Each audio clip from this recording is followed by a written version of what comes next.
Hi guys, nagluto si Kuya ng manok. Sarap-sarap. Oh, si Bunso naman pasta.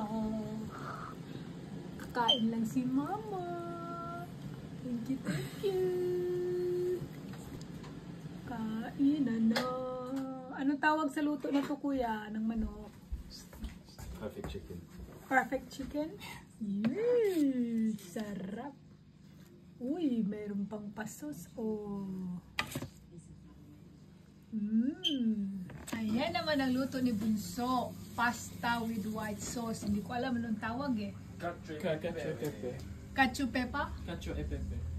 Cacio e pepe. Oh, talaga ba? First time kong narinig guys. Oh, di ba? Uy, kain tayo. Sarap-sarap. Manok pa at pasta. May sauce pang pasama. Wow, si Mama nakaupo lang. Hindi nagluluto. In charge yung dalawa kong boys. Thank you so much. Sarap naman. Oh, wow. Thank you. It's not just pasta. With the chicken. Mukbang na ito. Let's eat. Guys, tikman natin ha. Husgahan natin. Mukhang sarap na sarap si Kuya sa pasta. Ni Bunso. Okay?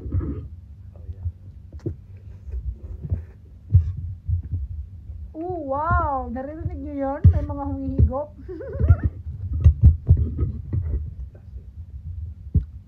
Sarap.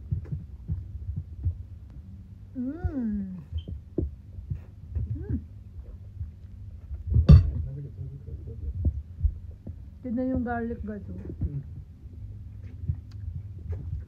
Sarap. Saan ko naman yung manok ni Kuya. Check it out. Perfect chicken. Sarap. Oh my God. Oh yeah. Bakit ganun?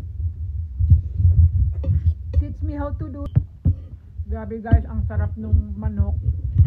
Perfect siyang combination sa pasta. Anti-umay.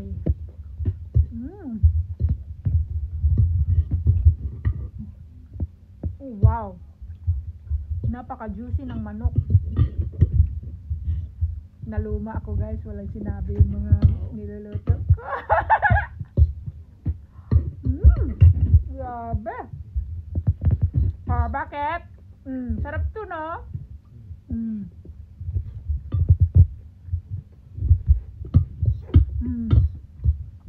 Pasta e pepe at perfect chicken. O, diba?